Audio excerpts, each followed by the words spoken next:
কাজের মেয়ের কষ্ট। শোন মনা, এখানে চুপটি করে বস। দিদিমণি বাড়িতে কোনো জিনিসে হাত দিস না, ঠিক আছে? আমি কাজগুলো করে নি। ঠিক আছে মা।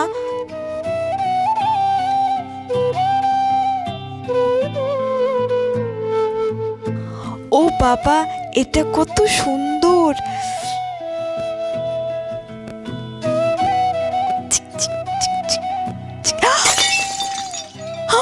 কিছু ভাঙার শব্দ মনে হলো।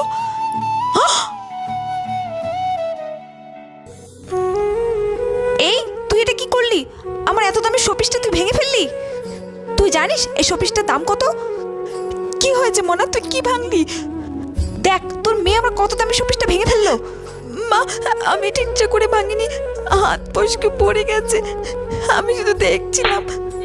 কেন অন্য জিনিসে হাত দিচ্ছিস বল? Part 2 coming soon. Please like করে সাবস্ক্রাইব করে যেও।